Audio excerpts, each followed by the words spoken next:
आज हम लोग आपकी कक्षा 11 में कविवर बिहारी जी द्वारा रचित भक्ति एवं श्रृंगार के पहले पद्यांश का संदर्भ, प्रसंग, व्याख्या, काव्य सौंदर्य और इस पद्यांश पर आधारित आपकी परीक्षा में पूछे जाने वाले संभावित प्रश्नों को भी हल करना सीखेंगे।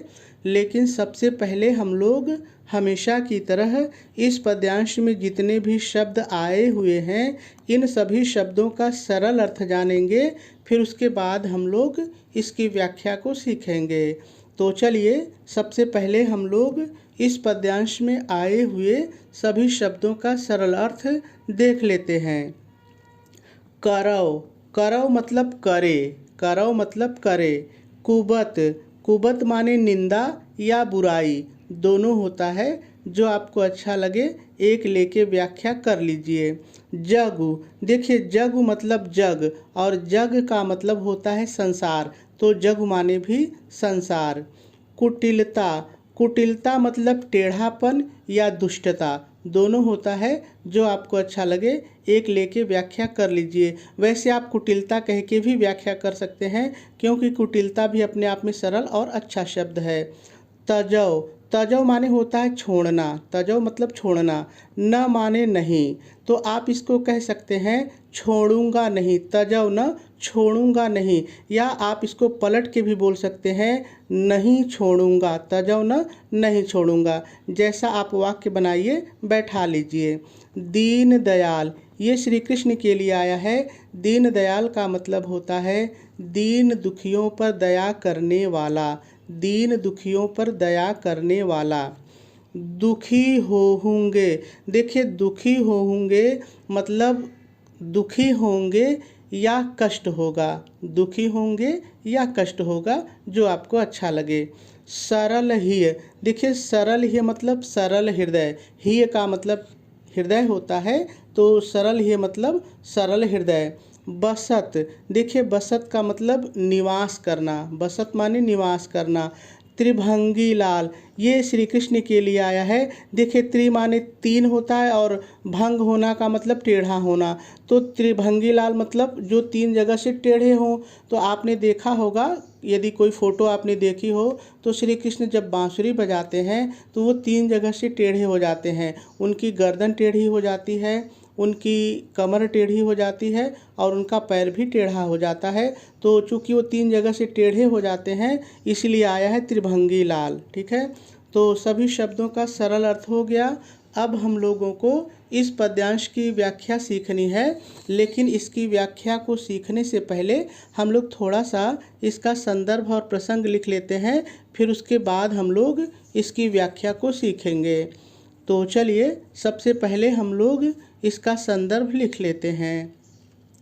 तो आप संदर्भ हेडिंग डालेंगे, डैश डालेंगे और डैश डाल करके लिखेंगे प्रस्तुत दोहा, या आप कह सकते हैं प्रस्तुत पद्यांश।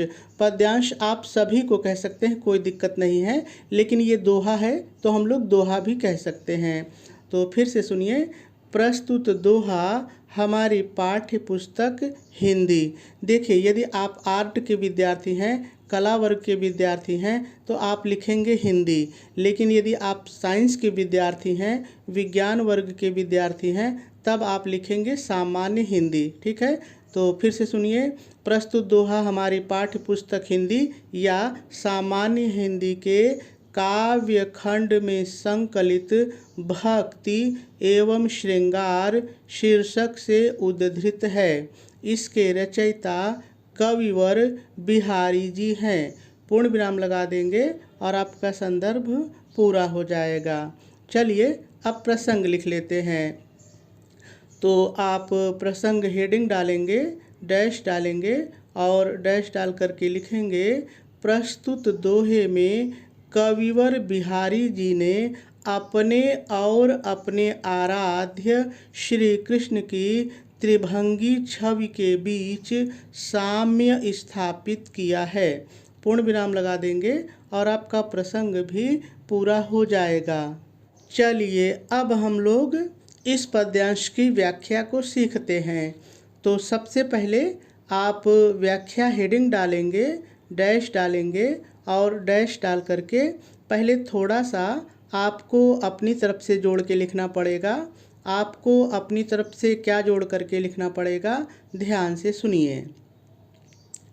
प्रस्तुत पद्यांश में कवि बिहारी जी कहते हैं कि हे प्रभु यह, अब आ जाइए पद्यांश पर, यह संसार, जग संसार, यह संसार मेरी कितनी भी बुराई, कुबत माने होता है बुराई, लेकिन हम लोग कहेंगे मेरी कितनी भी बुराई करे, करो करे, यह संसार मेरी कितनी भी बुराई करे, परंतु मैं अपनी कुटिलता को, या आप बदल के कह सकते हैं परंतु मैं अपने टेढ़ेपन को, जो आपको अच्छा लगे, परंतु मैं अपने टेढ़ेपन को नहीं छोड़ूंगा, तजौ न, नहीं छोड़ूंगा, क्योंकि हे दीन दुखियों पर दया करने वाले, क्योंकि हे दीन दुखियों पर दया करने वाले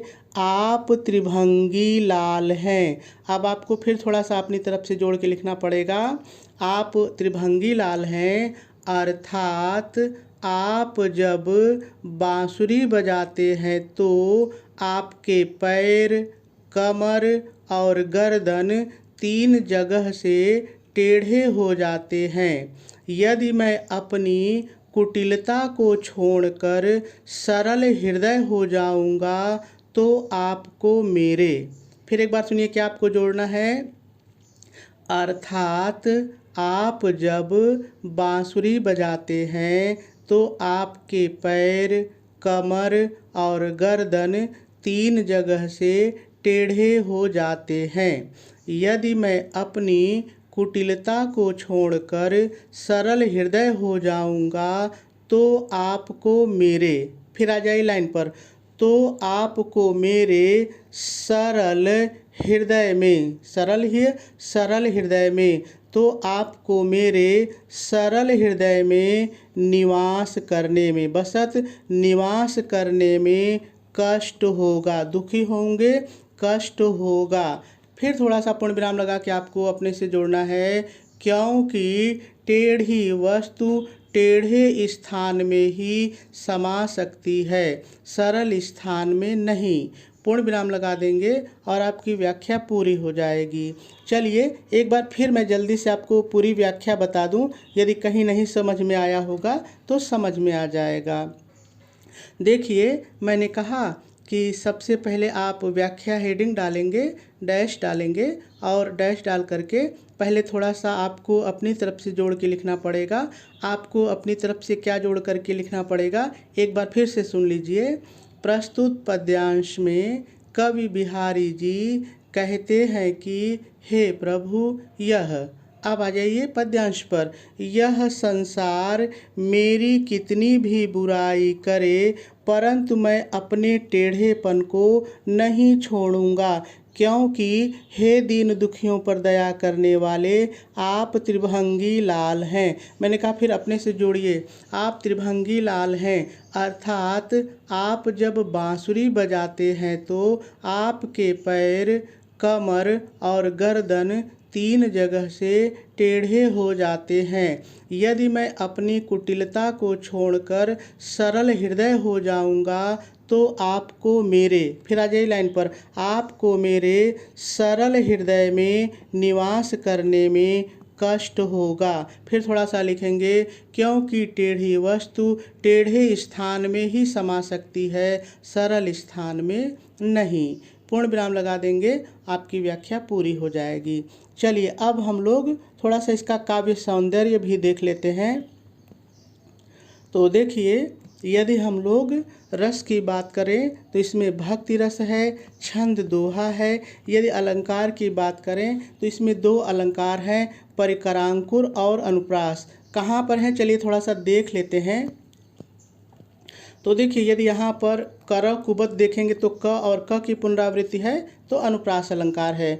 देखिए ये जो त्रिभंगी लाल है, ये जो त्रिभंगी लाल है इसमें जो दूसरा वाला अलंकार है इसमें है। देखिए ये जो दूसरा अलंकार है ये परिकरांकुर, इसको जानने के लिए बहुत सारे वीडियो अपलोड हैं, आप देख लीजिए तो आप समझ लेंगे कि त्रिभंगी लाल में ये अलंकार क्यों है। ठीक है। यदि भाषा की बात करें तो इस पद्यांश की भाषा ब्रज है, शैली इसकी मुक्तक है, गुण इसमें प्रसाद है, और यदि शब्द शक्ति देखी जाए तो शब्द शक्ति इसमें लक्षणा और व्यंजना दोनों है। ठीक है। काव्य सौंदर्य भी पूरा हुआ। चलिए हम लोग देखते हैं कि इस पर संभावित प्रश्न कौन कौन से कैसे बन सकते हैं। कुछ प्रश्नों को देख लेते हैं। तो देखिए, जैसे पहला प्रश्न है, प्रस्तुत पद्यांश के कवि एवं कविता का नाम लिखिए। तो बहुत ही सरल है, आप लिखेंगे प्रस्तुत पद्यांश के कवि का नाम बिहारी तथा कविता का नाम भक्ति एवं श्रृंगार है, तो हो जाएगा। त्रिभंगी लाल किसे कहा गया है और क्यों? बहुत ही सरल है, आप कह सकते हैं त्रिभंगी लाल श्री कृष्ण को कहा गया है, क्योंकि जब वो बांसुरी बजाते हैं तो गर्दन, कमर और पैर 3 जगह से टेढ़े हो जाते हैं। ठीक है। कवि टेढ़े क्यों बने रहना चाहते हैं? बहुत ही सरल है, कवि टेढ़े इसलिए बने रहना चाहते हैं, आप अपने से जोड़ के लिखिए, कवि टेढ़े इसलिए बने रहना चाहते हैं क्योंकि कृष्ण जो है त्रिभंगी लाल हैं और वो टेढ़ी वस्तु में ही आ सकते हैं, इसलिए कवि जो है टेढ़े रहना चाहता है ताकि उनकी जो त्रिभंगी छवि है वो उनके अंदर में समाहित हो सके। तो आप ऐसे बना के लिख दीजिए। रेखांकित अंश की व्याख्या कीजिए। तो देखिए, जो नीचे वाली लाइन थी आपने देखा था रेखांकित अंश की व्याख्या है, तो आप उसकी व्याख्या कर लीजिए। एक चीज़ ध्यान से जरा यहाँ पे समझ लीजिए, ये समस्या आपके सामने आ सकती है। देखिए, ये रेखांकित अंश है। जब आपको लगे कि इस लाइन से व्याख्या हमसे नहीं बन पा रही है तो आप दोनों लाइन की व्याख्या लिख दीजिए, लेकिन जो रेखांकित अंश की व्याख्या है इतने के नीचे जहाँ तक इसकी व्याख्या रहेगी ना उसको अंडरलाइन कर देंगे, तो कॉपी जांचने वाला जान जाएगा कि अंडरलाइन की व्याख्या यही है। ठीक है। तो आप ऐसा भी कर सकते हैं। चलिए अगला प्रश्न देख लेते हैं। अगला प्रश्न है, करौ कुबत जग कुटिलता में कौन सा अलंकार है? तो देखिए, मैंने बताया था क और क की पुनरावृत्ति होने के कारण अनुप्रास अलंकार है। तो मेरे ख्याल से आपको बात कुछ न कुछ समझ में जरूर आई होगी।